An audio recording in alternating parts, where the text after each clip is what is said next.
Today, we're talking about something huge. It's this incredible, high-stakes mission, a global race, really, to save our world's cultural history from literally vanishing forever.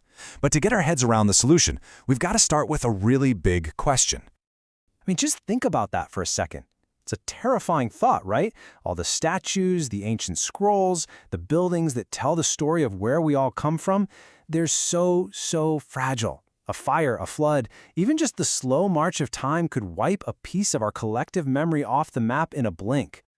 And look, this isn't some hypothetical problem. This isn't a what-if. Our shared history, the physical stuff, is fading away right now. Time, conflict, the elements, they're all working against these priceless objects, every single day. And the history books are just filled with these devastating, heartbreaking examples. You got the legendary Library of Alexandria. Can you imagine the knowledge lost there? And then in our own lifetimes, the deliberate, tragic destruction of the Buddhas of Bamiyan and the ancient city of Palmyra. And that fire in 2018 that just gutted the National Museum of Brazil. Millions of artifacts just gone. Each one is a loss we can never get back.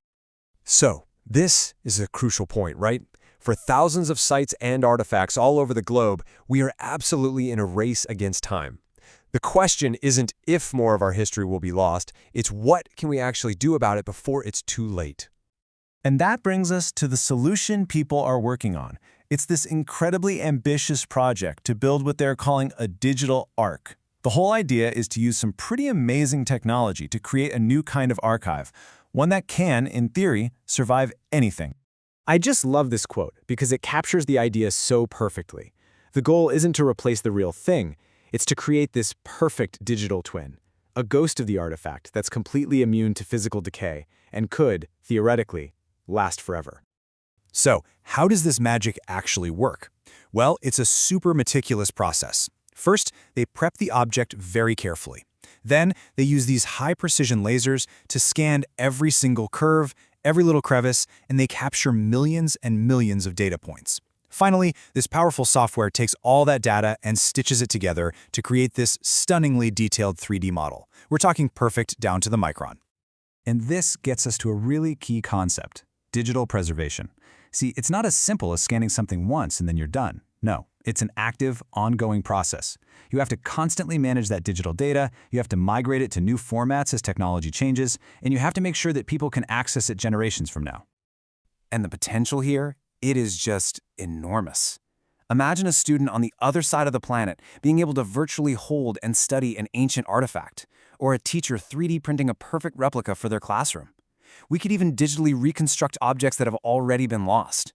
It's all about creating this permanent, universally accessible record for all of humanity. But yeah, it's not quite that simple. As it turns out, creating this digital ark has uncovered a whole new set of really complex, often totally unforeseen challenges. You could say there are new ghosts in this digital machine. This slide really breaks down the trade-offs we're making. You've got the physical object, which has that authentic aura, the feeling of being in its presence, but it decays. The digital copy, on the other hand, is perfect, but it can suffer from something called data rot, where the bits of information literally degrade over time.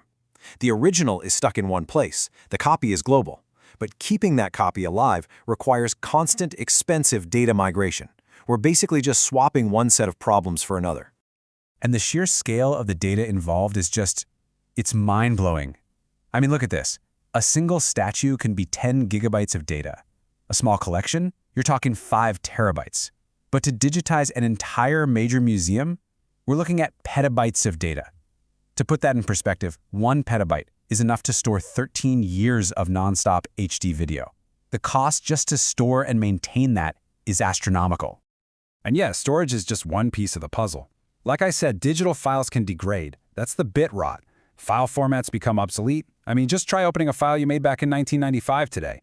Now imagine trying to do that in 100 years. Then you get into these thorny questions of who owns the digital copy. And maybe most importantly, you lose that irreplaceable feeling, that tactile experience of standing in front of the real thing. So, this all brings us to the big picture of our digital legacy.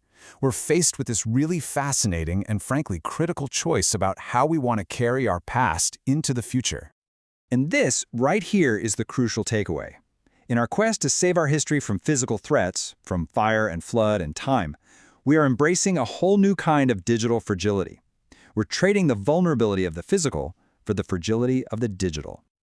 And that leaves us with a really important question to think about. When we look at one of these flawless, perfect digital models, what are we really looking at? Is it a priceless backup that has truly saved our heritage?